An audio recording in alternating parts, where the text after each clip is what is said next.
કેશોદ નગરપાલિકા વિસ્તારમાં વેરાઓ ઘટાડવા હિતરક્ષક સમિતિની માંગણી। સત્તાધીશો દ્વારા 10 દિવસમાં નિર્ણય ન કરે તો વાંધા અરજીઓ આપવાની તૈયારી। કેશોદ શહેરમાં વસતા 40,000થી વધારે ટેક્સ પેયર મિલકત ધારકો પાસેથી સમગ્ર સૌરાષ્ટ્રમાં સૌથી વધારે બ વર્ગની નગરપાલિકા હોવા છતાં કેશોદ નગરપાલિકા દ્વારા વસૂલવામાં આવતો હોય કેશોદ હિતરક્ષક સમિતિના કન્વીનર રાજુભાઈ પંડ્યાએ વિરોધ નોંધાવીને શહેરમાં છાવણીઓ ઊભી કરીને વાંધા અરજીઓ એકઠી કરીને રજૂઆત કરી હતી અને અચોક્કસ મુદતની ભૂખ હડતાલ શરૂ કરતા અધિકારીઓ અને પદાધિકારીઓ દ્વારા વહીવટી પ્રક્રિયા કરી રાહત આપવા લેખિતમાં બાહેધરી આપી હતી। ત્યારે કેશોદ નગરપાલિકાના કારોબારી સમિતિના ચેરમેન મોહનભાઈ બુટાણીએ બેઠક બોલાવીને તારીખ 19/7/2021 ના રોજ ઠરાવ કરીને સફાઈ કર રહેણાંક મિલકત પર વાર્ષિક 200 રૂપિયાનો અને બિન રહેણાંક મિલકત પર વાર્ષિક 300 રૂપિયા તથા દીવાબત્તી કર રહેણાંક મિલકત વાર્ષિક 150 રૂપિયા અને બિન રહેણાંક મિલકત પર વાર્ષિક 250 રૂપિયા ઉપરાંત વેરાઓમાં દર વર્ષે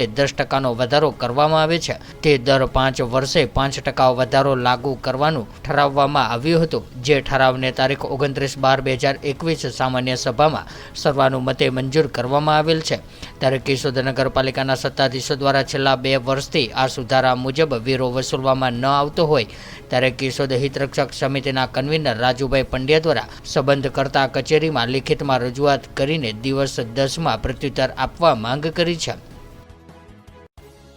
કેશોદ હિતરક્ષક સમિતિના કન્વીનર રાજુભાઈ પંડ્યા કેશોદ નગરપાલિકા દ્વારા વર્ષ 2021-22માં 22-23માં મિલકત ધારકોને જે વેરો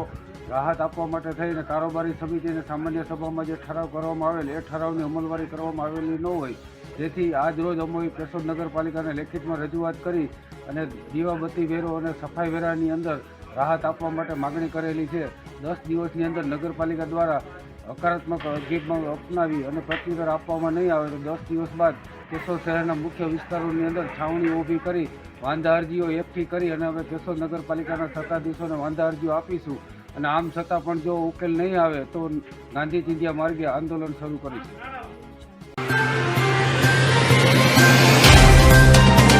तो व्हाट्सएप, ट्विटर, फेसबुक, इंस्टा जहाँ भी आपका अकाउंट है इसे शेयर बटन के द्वारा वहाँ पर शेयर करें।